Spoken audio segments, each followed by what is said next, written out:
अस्सलाम वालेकुम नाज़रीन, आप देख रहे हैं नया पाकिस्तान और मैं हूं शहजाद इकबाल। लॉकडाउन में नरमी के बाद और जो लोगों की तरफ से बेएहतियाती नजर आई, चाहे वो बाजारों में हो या सड़कों पर हो, उसके बाद इसका खदशा ज़रूर था कि जो केसेस हैं कोरोना वायरस के, उसकी तादाद में इजाफा हो सकता है। और हमने आपको बताया था कि इंपॉर्टेंट ये है कि अगर क्रिटिकल केसेस की तादाद में इजाफा होता है या अमवात में इजाफा होता है तो वो पाकिस्तान के लिए खतरे की घंटी हो सकती है।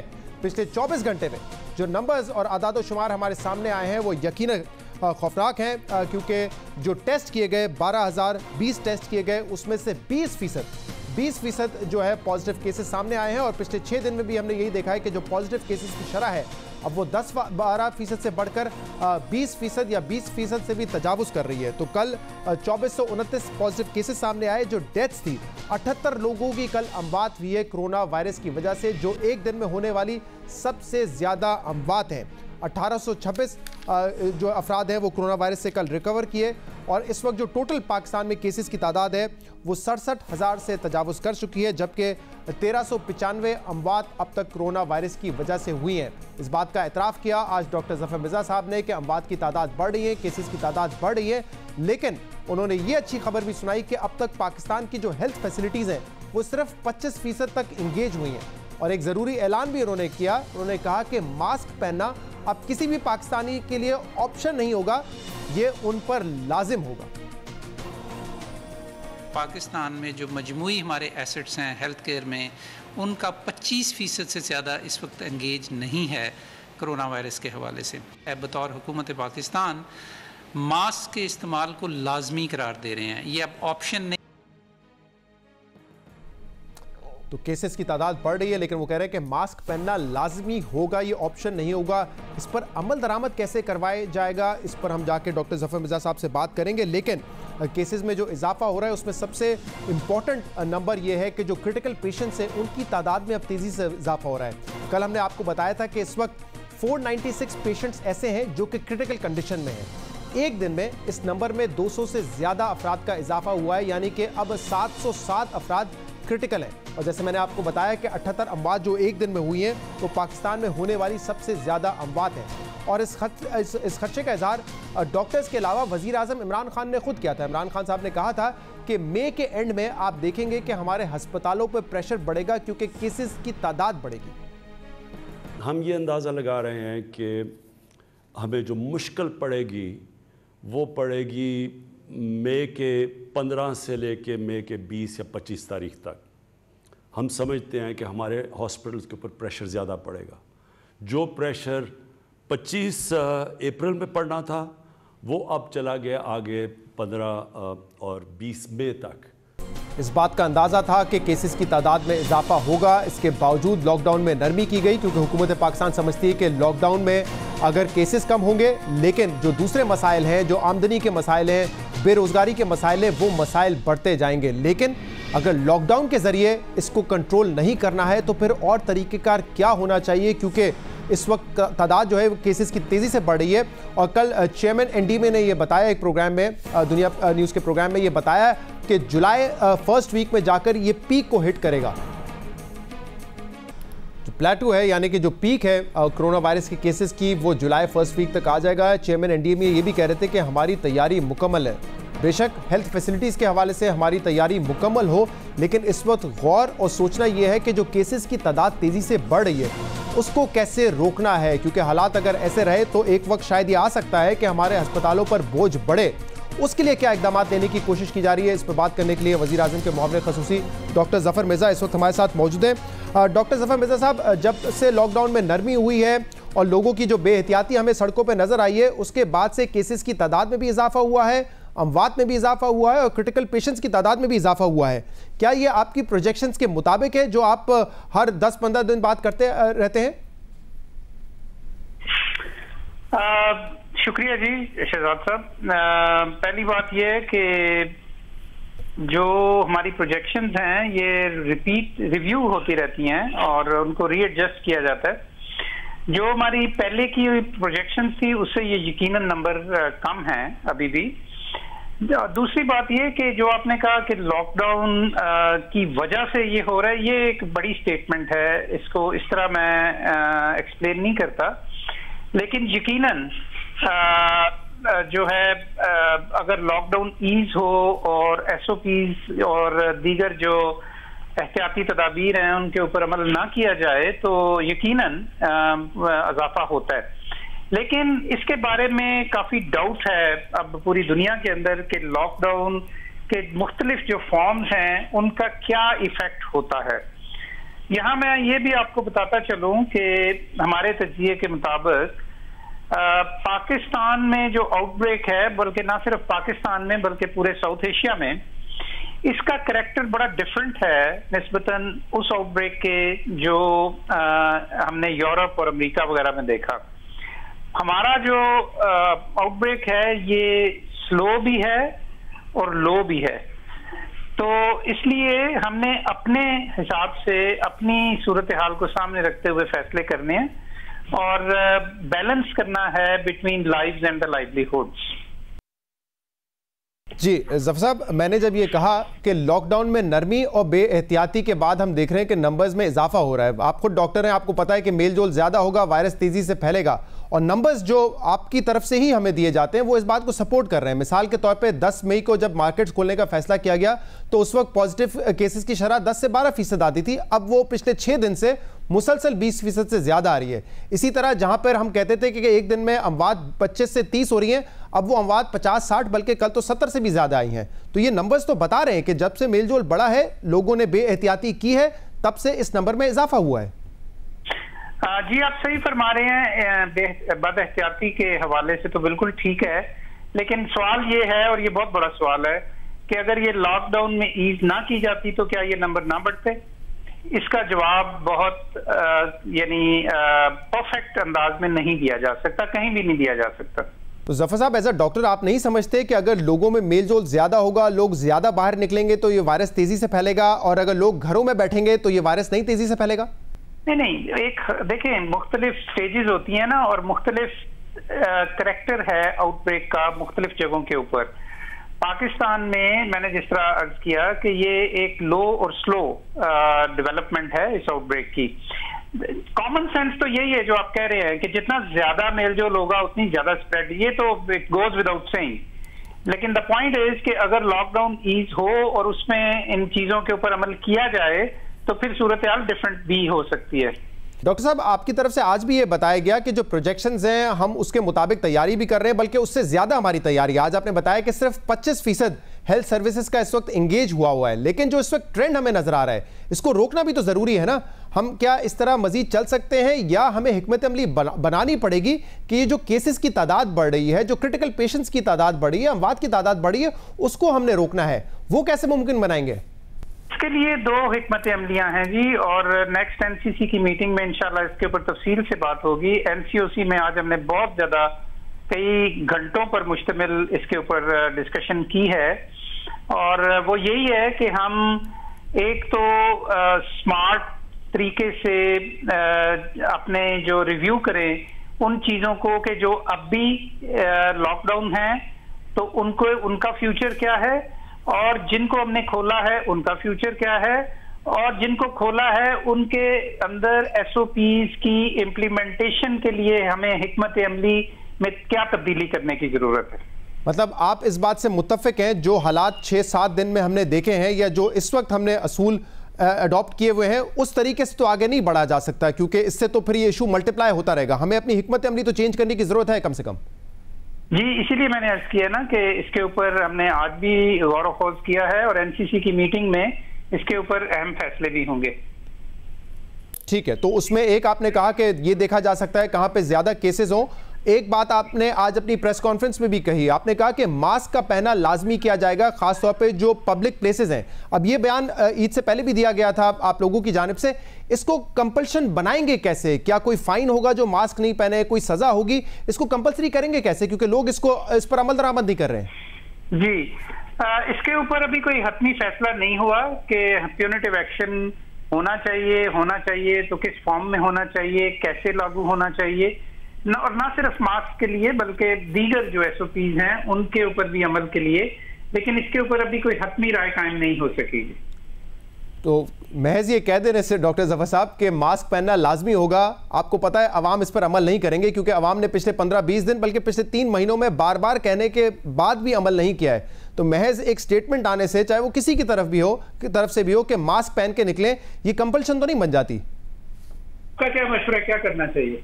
मैं तो आपसे पूछ रहा हूं कि क्या कोई फाइन लगाया जाएगा या फिर ये कह दिया जाएगा कि उन मार्केट्स को बंद कर दिया जाएगा जहां पे तादाद ज्यादा होगी मास्क पहने बगैर शख्स की? इस तरह का कोई ना कोई तो अडॉप्ट करना पड़ेगा, क्योंकि हालात तो आपके सामने है। कितने लोग मास्क पहन के निकलते हैं बाजार में, ये आप हमसे ज्यादा बेहतर जानते हैं।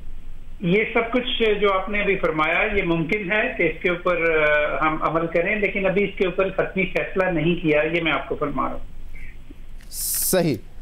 ये भी बताइएगा कि अभी आपने कहा कि हमारे यहाँ आउटब्रेक स्लो है और उतना ज़्यादा डैमेजिंग नहीं है। ये बात अगर हम देखें कि जितनी अमवात यूरोप में हुई हैं या अमेरिका में एक दिन में हो रही हैं, उस हद तक पाकिस्तान का हाल नहीं हुआ है। लेकिन क्या ये हतमी तौर पे कहा जा सकता है कि आगे भी ऐसा ही होगा?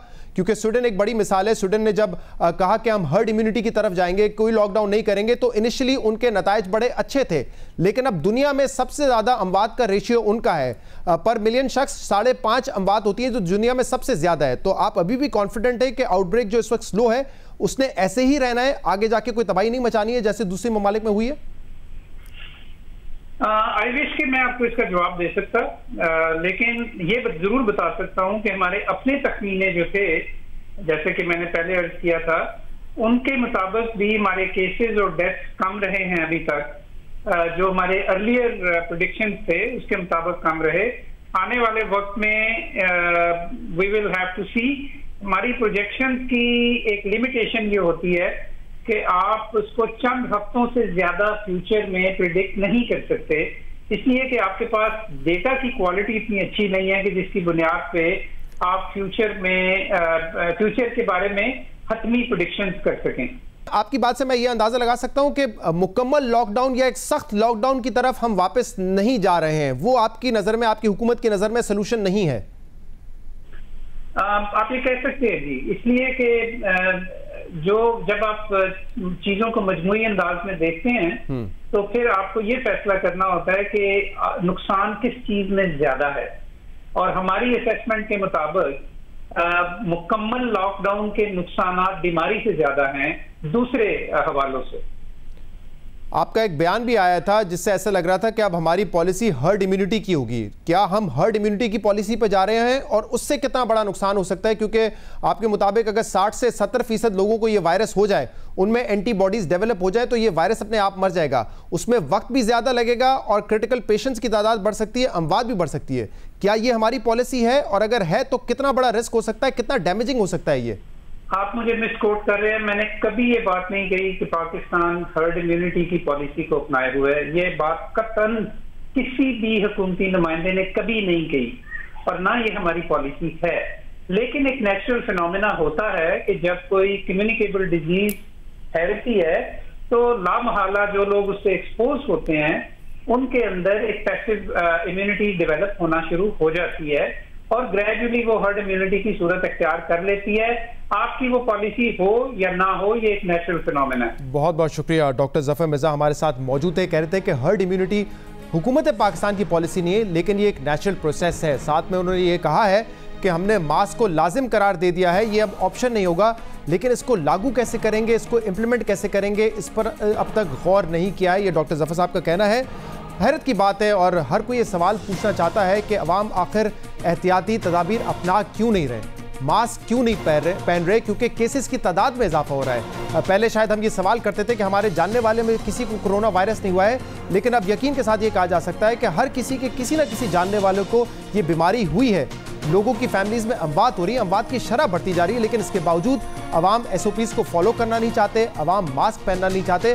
और शायद इसकी एक बड़ी वजह यह है कि जिस तरीके से अवाम को कंफ्यूज किया गया है अस्पतालों में, अब ये देखा जा रहा है, चाहे वो मेयो अस्पताल हो, लेडी रीडिंग हो या सिविल हॉस्पिटल हो, वहाँ पे मुख्तलिफ वजूहात की वजह से अवाम गुस्से में आ जाते हैं, तोड़फोड़ करते हैं। अवाम में ये कन्फ्यूजन आखिर क्यों है? जैसे मैंने कहा, शायद इसकी एक वजह यह है कि अवाम को कंफ्यूज किया जाता है। और इस वक्त अगर आप देखें तो पाकिस्तान तहरीक इंसाफ के MP खुर्रम शेर जमान से ज़्यादा शायद किसी ने कंफ्यूज ना किया हो। वो बार बार ये कहते रहे कि सिंध हुकूमत की वजह से कोरोना वायरस फैल रहा है, सिंध हुकूमत आदाद व शुमार को बढ़ा चढ़ा के बताती है।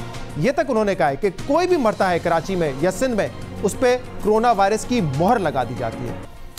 कहीं ना कहीं इस किस्म के बयानात हैं जिसकी वजह से अवाम एहतियात करने के लिए तैयार नहीं है। आप सियासत करें, सियासी बयानात दें, आप पॉलिसी पे भी तनकीद कर सकते हैं कि लॉकडाउन किस किस्म का होना चाहिए या नहीं होना चाहिए, लेकिन जब ये कहा जाता है कि जो भी मरता है उसके ऊपर सिंध गवर्नमेंट कोरोना की मोहर लगा देती है, या आदादो शुमार को बढ़ा चढ़ा के पेश किया जा रहा है, या ये सी ग्रेड कोरोना है जिससे अमवात ज़रूरी नहीं है और सिर्फ डराया जा रहा है, तो फिर अवाम में जब ये बातें पहुंचती हैं तो कहीं ना कहीं बेएहतियाती होती है। जो इस वक्त हमें सड़कों पर नजर आ रही है उसका नतीजा ये है कि केसेस की तादाद में, क्रिटिकल पेशेंट्स की तादाद में और अमवात में अब तेजी से इजाफा होने लगा है।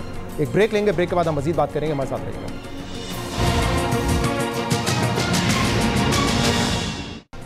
वेलकम बैक नाज़रीन। आज एक बार फिर इस बहस का आगाज हो गया है सियासी हलकों में भी, सोशल मीडिया पर भी, कि क्या नवाज शरीफ साहब लंदन इलाज के लिए गए थे या जेल से बचने के लिए गए थे। क्या नवाज शरीफ सेहतमंद हैं या नवाज शरीफ बीमार हैं, और अगर सेहतमंद हैं, बीमार नहीं है, तो वो पाकिस्तान आके अदालतों और जेल का सामना क्यों नहीं करते। और ये तमाम बहस का आगाज उस वक्त हुआ जब नवाज शरीफ साहब की अपनी फैमिली के साथ एक पिक्चर वायरल हुई जिसमें वो गालिबन कॉफ़ी पी रहे हैं या चाय पी रहे हैं। ये पिक्चर वायरल हुई और इसके बाद इस सियासी बहस का आगाज़ हो गया। मरियम नवाज़ ने इसको अपनी प्रोफाइल पिक बनाया और उस पर जवाब दिया डॉक्टर शहबाज गिल ने, जो कि स्पेशल असिस्टेंट है वज़ीर आज़म के। उन्होंने कहा इसको कहते हैं एतमाद, फ्रॉड एतमाद के साथ, झूठ एतमाद के साथ, बीमारी पर झूठ एतमाद के साथ, अदालत से करप्ट और चोर कहलाए एतमाद के साथ, क्लेबरी फॉन्ट पर झूठ साबित हुए एतमाद के साथ, रिश्वत, भत्ता और चोरी के पैसे पकड़ने पर मुस्कुराए एतमाद के साथ, सारा ख़ानदान मफरूर है एतमाद के साथ। ये ट्वीट था शहबाज गिल का। फवाद चौधरी ने भी इस पर कमेंट किया। फवाद चौधरी ने कहा हमारे निज़ाम इंसाफ, कानून, इंतज़ामिया और अदालती निज़ाम का मुँह चढ़ाती ये तस्वीरें बताती हैं कि आखिर अवाम एहतसाब के निज़ाम पर कितना एतमाद कर सकते हैं। और इसके बाद मरियम नवाज़ ने भी इसी पिक्चर पर ट्वीट किया और ये कहा कि तस्वीर का मकसद तशहीर नहीं, तज़लील था, जो कि हर बार की तरह उल्टा हो गया।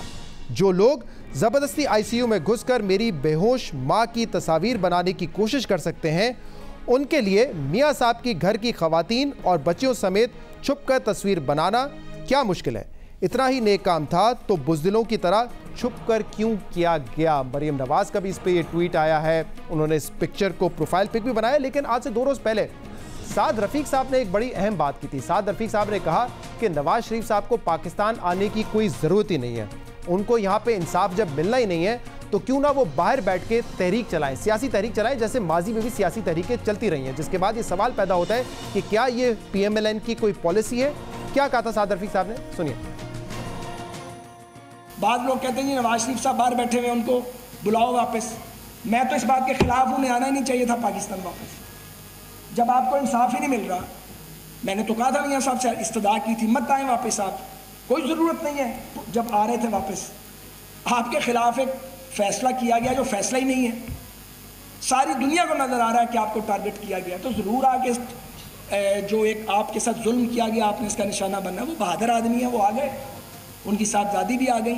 मैं वो भी कहता था इनको भी अब वापस लेके ना आए अभी, क्योंकि क़यादतें मुल्क से बाहर बैठती हैं, जला वतनियाँ होती हैं और बैठ के बाहर से तहरीकों की क़यादतें करती हैं कि दुनिया की तारीख उठा लें। ऐसा ही हुआ है। तो साद रफ़ीक कह रहे हैं कि बहादुर आदमी थे नवाज शरीफ, वो पहले आ गए लेकिन अब आने की ज़रूरत नहीं है क्योंकि यहाँ पे उनको इंसाफ नहीं मिल रहा। फवाद चौधरी भी कह रहे हैं कि इस किस्म का इंसाफ होगा तो लोग सवाल उठाएंगे कि इंसाफ है कहाँ इस मुल्क में। मरियम औरंगज़ेब साहिबा, तर्जुमान PMLN, हमारे साथ इस वक्त मौजूद है। मरियम साहिबा, बहुत बहुत शुक्रिया वक्त देने के लिए। सबसे पहले तो नवाज शरीफ साहब की सेहत पर बात कर लेते हैं, क्योंकि ये पिक्चर आज जब वायरल हुई है तो उसके बाद PTI की तरफ से कहा जा रहा है कि अगर इस किस्म का इंसाफ होगा कि कोई शख्स जिसको सज़ा हो वो बाहर चला जाए तो फिर हमारे निज़ाम इंसाफ पे सवाल उठता है। नवाज शरीफ साहब की सेहत है कैसी इस वक्त? जी बिस्मिल्लाहिर्रहमानिर्रहीम।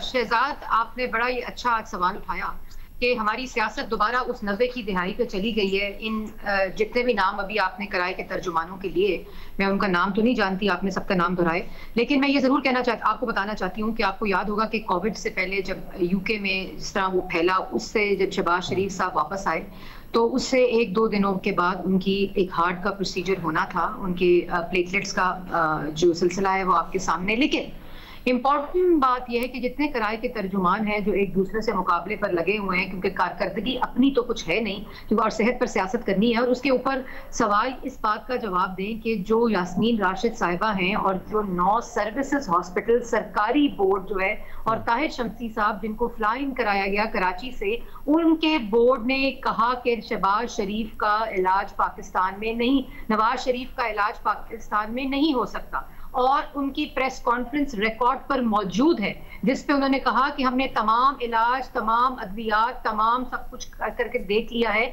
और फिर भी उनका जो बीमारी की नौयत है वो पाकिस्तान में नहीं हो सकती। उसके बाद यहाँ नहीं, लाहौर हाई कोर्ट के अंदर सरकारी अस्पताल के बोर्ड ने मरीम साहब, ये पूरी टाइमलाइन हमारे सामने है, लेकिन अब पीटीआई इस तस्वीर को बुनियाद बनाकर, सवाल अगर मेरे सुन लीजिए कि पीटीआई इस तस्वीर को बुनियाद बनाकर ये साबित करना चाह रही है कि मियां साहब सेहतमंद हैं और उनको वापस आना चाहिए, ऐसी कंडीशन है क्या उनकी?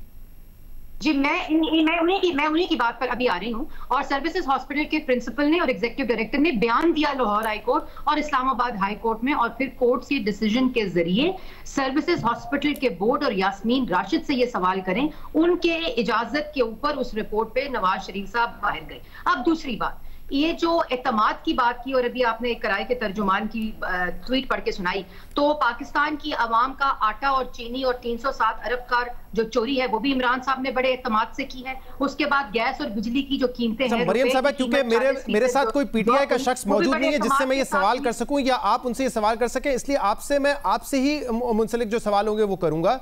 इस वक्त तक नवाज शरीफ साहब की सर्जरी नहीं हुई है, उनको गए हुए 6 महीने से ज्यादा का वक्त हो चुका है, और अब जब तस्वीर आई है तो उनकी उस तस्वीर को बुनियाद बना के ये कहा जा रहा है कि वो सेहतमंद है। तो क्या वो इतने सेहतमंद हैं कि वो पाकिस्तान ट्रैवल कर सकते हैं? क्या सर्जरी की जरूरत नहीं है उनको? ये तस्वीर, ये वो लोग बात कर रहे हैं शहजाद जो सिर्फ सेहत के ऊपर सियासत कर सकते हैं।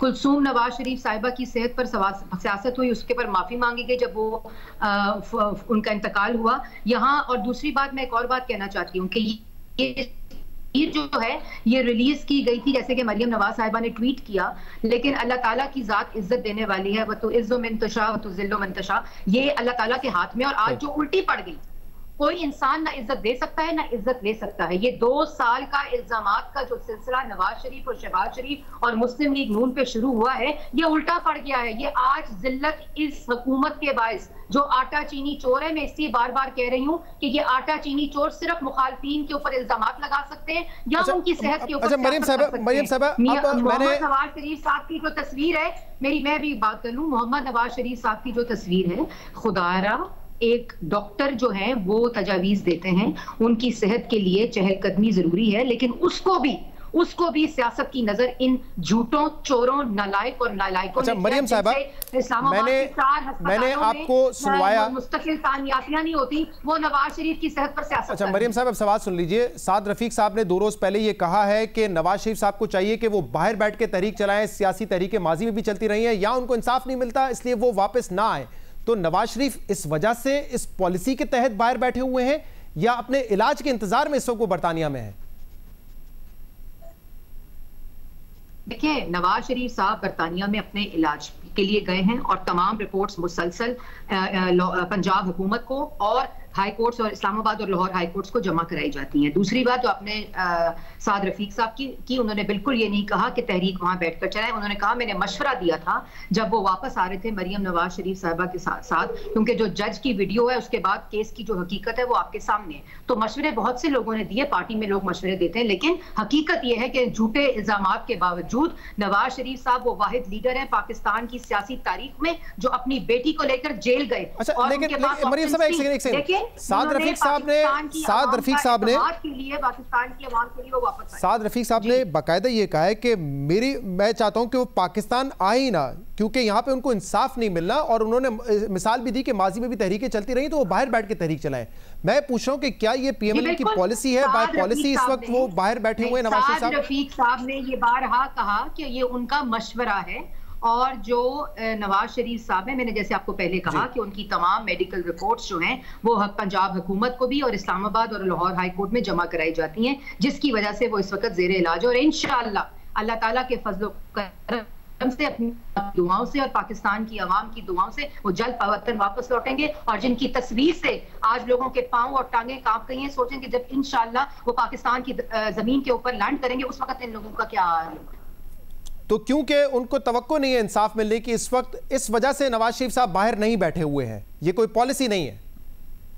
देखिए, तवक्को उनको पहले दिन नहीं थी। जिस वक्त वो JIT बतौर वजीर आजम गए थे, तवक्को उस वक्त भी नहीं थी। जिस वक्त वो अपनी बेटी का हाथ पकड़ के लंदन से वापस आए थे, तवक्को उस वक्त भी नहीं थी। जिस वक्त वो सजाए मौत की चक्की में हडियाला जेल और लाहौर कैंप जेल गए, उस वक्त भी नहीं थी। लेकिन उन्होंने एक मिसाल कायम की कि वो पाकिस्तान के अवाम के आगे, कानून और आइन के आगे उन्होंने अपने आप को झूठे इल्जामात के बावजूद पेश किया। लेकिन मरियम साहबा, सुप्रीम कोर्ट के चीफ जस्टिस ने फ्रिवलेस क्या की एप्लीकेशन डस्टबिन में फेंक दी। उस वक्त नवाज शरीफ ने खत लिखा चीफ जस्टिस को कि पैनमा की तहकीकात शुरू कराई जाए। मरियम साहबा, जब पहले भी अपनी बेटी के साथ कानून और आइन, इमरान साहब की तरह 23 फॉरेन फंडिंग केस में मफरूर है, वो नहीं है मालम जब्बा। मरियम साहबा, जब नवाज शरीफ इलाज के लिए बाहर जा रहे थे, जब नवाज शरीफ साहब इलाज के लिए बाहर जा रहे थे, उस वक्त हम सवाल करते थे कि क्या वो वापस आएंगे फौरी इलाज के बाद, तो हमसे यही कहा जाता था कि वो देखे पहले भी आए।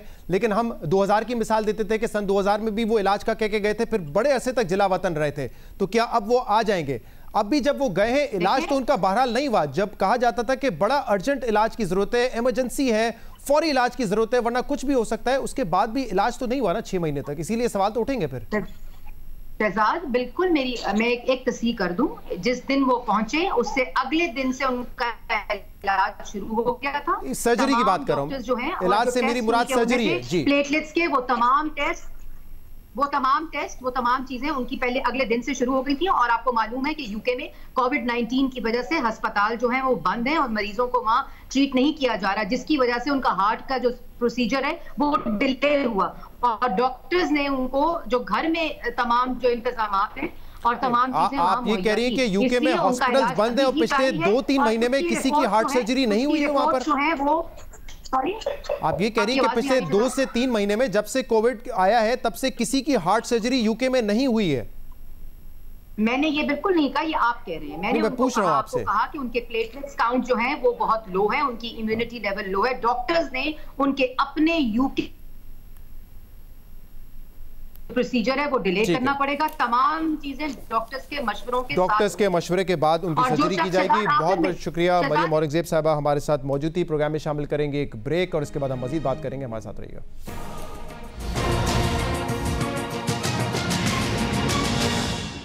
Welcome back. Line of control पर भारतीय दरअंदाजी मुसलसल बढ़ती जा रही है। एक के बाद एक भारतीय जासूस ड्रोन LOC पर जंगबंदी की खिलाफ वर्जी कर रहा है। ISPR के मुताबिक कल रात भारत का जासूस ड्रोन 700 मीटर पाकिस्तान की सरहद के अंदर घुसाया था, जिसे पाक फौज ने मार गिराया। 3 रोज पहले भी पाक फौज ने LOC पर भारतीय ड्रोन मार गिराया था, जो 650 मीटर तक पाकिस्तान की हदूद में दाखिल हुआ था। और ये सब उस वक्त हो रहा है जब पाकिस्तान दुनिया को मुसलसल इस खतरे से आगाह करता रहा है कि भारत अपनी दाखिली मसाइल से तवज्जो हटाने और पाकिस्तान पर इल्जाम तराशी के लिए फॉल्स फ्लैग ऑपरेशन कर सकता है। मुल्क की सियासी और अस्करी क़यादत बार बार ये मसला उठाती रही है कि भारत फॉल्स फ्लैग ऑपरेशन के लिए ड्रामा करने की तैयारी कर रहा है। वज़ीर आज़म इमरान खान मुसलसल ये वाज़ेह करते रहे कि पाकिस्तान को भारत से फॉल्स फ्लैग ऑपरेशन का खतरा है। इसी तरह वज़ीर ख़ारजा शाह महमूद कुरैशी भी आलमी बिरादरी को बावर कराते आए हैं कि भारत फॉल्स फ्लैग ऑपरेशन के बहाने तलाश कर रहा है। मुल्क की सियासी क़यादत दुनिया को मुसलसल इस खतरे से आगाह कर रही है कि भारत पाकिस्तान पर हमले के लिए फॉल्स फ्लैग ऑपरेशन की तैयारी कर रहा है, और अगर भारत ने ऐसा कोई इकदाम उठाया तो पाकिस्तान इसका मुंह तोड़ जवाब देगा और भारत की ये कोशिशें इस खित्ते को खौफनाक जंग में धकेल सकती हैं। भारत बिलखसूस बीजेपी पार्टी की ये रिवायत रही है कि जब भी भारत को अपने दाखिली मसाइल से तवज्जो हटानी होती है या नरेंद्र मोदी को अपनी मकबूलियत में इजाफा करना हो, तो भारतीय हुकूमत पाकिस्तान मुखालिफ बयानात देकर और पाकिस्तान से जंगी माहौल पैदा कर भरपूर सियासी फायदा उठाने की कोशिश करती है। इंतखाबात में लोगों से वोट हासिल करने हो तो पाकिस्तान बैशिंग करके अवाम में पाकिस्तान मुखालिफ जज्बात को उभारा जाता है। माशी बहरान, गुर्बत और बेरोजगारी जैसे मसाइल हो तो तवज्जो हटाने के लिए LOC पर महाज को गर्म कर दिया जाता है। और अब जब भारत को चीन से कुछ दिनों पहले ही हजीमत उठाना पड़ी है और इसे दीगर कई दाखिली मसाइल का सामना है, तो एक बार फिर LOC पर भारतीय जासूसी कार्रवाइयां बढ़ती जा रही हैं। और भारत की इन दरअंदाजियों पर वजीर ख़ारजा शाह महमूद कुरैशी ने आज ये बयान दिया है कि पाकिस्तान ने भारत की जासूसी की एक और कोशिश को नाकाम बना दिया है और अब भारत फॉल्स फ्लैग ऑपरेशन के बहाने तलाश कर रहा है। पाकिस्तान मुसलसल आलमी बिरादरी के नोटिस में यह बात लाने की कोशिश कर रहा है कि भारत मकबूजा कश्मीर में जाली ऑपरेशन करके पाकिस्तान को बदनाम करना चाहता है। और 2 रोज पहले मकबूजा जम्मू कश्मीर के जिले पुलवामा में ऐसा ही एक वाकया पेश आया, जिससे पाकिस्तान के मौक़िफ़ को और पाकिस्तान के बयानिए को मजीद तक़वियत मिलती है। बुध की शब काबिज़ भारतीय अफवाज ने जिले पुलवामा में अस्करियत पसंदों का हमला नाकाम बनाने का भोंडा दावा किया है और बताया है कि अस्करियत पसंद 40 किलो धमाका खेज मवाद से लेस गाड़ी को पुलिस और फौजियों की चौकी पर हमले के लिए इस्तेमाल करना चाहता था, मगर सिक्योरिटी फोर्सेज ने बरवक्त कार्रवाई करके हमले की कोशिश को नाकाम बना दिया।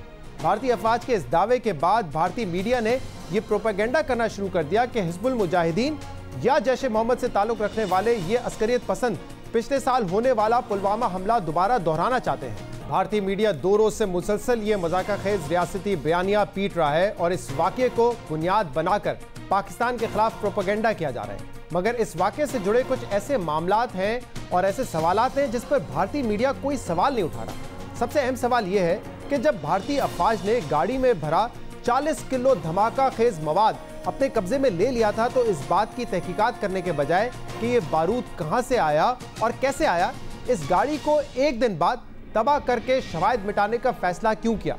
ये सवाल भी अहम है कि अगर अस्करियत पसंदों ने गैर रिवायती तौर पर एक अकेले शख्स को इतने बड़े हमले की जिम्मेदारी सौंपी थी, तो गाड़ी से ये अकेला ड्राइवर दर्जनों भारतीय फौजियों के सामने पैदल फरार होने में कैसे कामयाब हो गया। जबकि इस पूरे वाक़े में सबसे अहम बात इसकी टाइमिंग है। इस वक्त भारत को माशी और सरहदी महाज समेत दीगर महाजों पर कड़े चैलेंजेस का सामना है। भारत में बेरोजगारी के नंबर्स रिकॉर्ड सतह पर पहुंच चुके हैं। भारत की इक्तिसादी तरक्की 11 सालों में कम तरीन सतह पर है। इसके अलावा भारत को हाल ही में चीनी सरहद पर लद्दाख समेत दीगर महाजों पर भी हजीमत का सामना करना पड़ा है। इसके बाद मोदी हुकूमत पर दाखिली दबाव बढ़ता जा रहा है और इस दबाव से तवज्जो हटाने के लिए भारतीय हुकूमत एक बार फिर पाकिस्तान से जंग का महाज गर्म करना चाहती है। इन तमाम मामलों पर बात करने के लिए हमारे साथ मौजूद हैं defence analyst lieutenant retired general Amjad Shoaib साहब। बहुत बहुत शुक्रिया अमजद साहब, आपने हमें ज्वाइन किया। इलेक्शन से पहले तो समझ आता था कि एक फॉल्स फ्लैग ऑपरेशन किया गया, जिसका मुंह तोड़ जवाब भी पाकिस्तान ने दिया, लेकिन इस वक्त जब पूरी दुनिया कोविड वायरस से लड़ रही है, खुद भारत की मईशत तबाह हो रही है और कोविड के बाद मसाइल उनके बढ़ते चले जा रहे हैं, तो इस वक्त भी भारत की तमाम तवज्जो ये है कि पाकिस्तान के ऊपर इल्ज़ाम कैसे लगाना है, पाकिस्तान को कैसे जंग की तरफ धकेलने की कोशिश करनी है। बिस्मिल्लाह रहमान रहीम। देखिए, मोदी एक ऐसी जहनियत का मालिक है जो कि हर तरफ कुछ भी मसाइल हों वो वायलेंस की तरफ ही जाता है, क्योंकि बुनियादी तौर पे उसकी अपब्रिंगिंग, उसकी ट्रेनिंग, उसकी परवरिश इसी माहौल में हुई है और सोच उससे अलग नहीं हो सकती। अब चीज ये है कि उसको सेटबैक बहुत हुए हैं। आप अफगानिस्तान का सेटबैक देख लीजिए, चाइना का देख लीजिए, फिर ये जो एकतरफा कदम उसने उठाए यूनियन टेरिटरीज बनाने का किस्सा किया। अब चाइना ने वो यूनियन टेरिटरी का आके तो इसका भांडा फोड़ दिया, वो आके बैठ गए। अब ये ना यूनाइटेड नेशन में जा सकते हैं, क्योंकि पहले यूनाइटेड नेशन की करारदादें खुद उन्होंने बमाल की हुई हैं और चाइना को बाई फोर्स निकाल नहीं सकते, तो बहुत बड़ा मसला बन गया। लेकिन इन सब चीजों के अलावा एक जो बहुत बड़ा मसला है, जहां मीडिया बड़ा एक रोल प्ले कर रहा था, वो ये था कि जो इन्होंने एकदम से लॉकडाउन किया और लाखों के हिसाब से इंसान जो थे वो सैकड़ों मील उन्होंने दूर जाना था, उनके पास ट्रांसपोर्ट कोई नहीं। आज उनकी लाशें सड़कों पे पड़ी हुई हैं, रेलवे लाइनों पे पड़ी हुई हैं, और जो ट्रेनें चली वो उनको लेके गलत सिमत में या गलत जगहों पे, गलत डेस्टिनेशन पे लेके चली गई हैं। नतीजा ये कि औरतें, बच्चे आपको सड़कों पे मरे मिल रहे हैं। ये वो चीजें थी जो मीडिया दिखा रहा था, लेकिन मीडिया को एकदम से इन्होंने नया रुख दिया और ये कहानियां शुरू कर दी। अब ये जो कार बॉम्ब वगैरह का किस्सा है, यानी इतना भोंडा, इतना गलत कि कार में जनाब बॉम्ब लगा हुआ, उसको डिफ्यूज नहीं किया, लेकिन उसको मीलों मील चला के गैरबाद जगह पे लेके गए और वहां जाके उसको एक्सप्लोड कर दिया। ये कोई बात है? बॉम्ब डिस्पोजल जो है वो यही उनको डिफ्यूज करते हैं, वो चीजें रिमूव की जाती हैं और फिर तहकीक होती है। लेकिन ये सारा चूंकि उन्होंने ड्रामा रचाना था, टीवी पे दिखाना था। अब आप देख लीजिए कबूतर का काम, आप देख जो कबूतर का किस्सा हुआ, क्या इससे ज्यादा मजाक का खेज कोई और चीज? पूरी दुनिया मजाक उड़ा रही है उसका, लेकिन यह कि टीवी चैनल्स के हाथ में वो चीज आ गई। अब पिछले कुछ दिनों से, पिछले कुछ 7-8 दिन से आप देख लीजिए कि उनके चैनल्स के ऊपर बजाय इसके कि वो लाशें दिखाएं सड़कों पे और लोगों को गरीब गुरबा, यानी कहा जाता था कि वहां गरीब आदमी की वजीर आजम साहब तो पिछले 1-1.5 साल से कह रहे हैं कि फॉल्स फ्लैग ऑपरेशन हो सकता है, भारत हमला करने की कोशिश कर सकता है, एक झूठा ड्रामा रचाने के बाद आपको भी लगता है कि क्या वाकई इसके इम्कानात हैं? वो बिल्कुल जरूर होगा, उसमें हमारी बहुत बड़ी गलती है। गलती ये है कि जब पुलवामा का वाकया हुआ, और पुलवामा का वाकया जब हुआ तो उसके आधे घंटे के बाद भारत ने इल्जाम पाकिस्तान पे लगा दिया, और रात तक पाकिस्तान के अलावा, यानी हम तो कह रहे थे कि हमने नहीं किया, लेकिन आपने देखा कि पोम्पियो का बयान आया, उन्होंने कहा जी कि India retains the right to retaliate.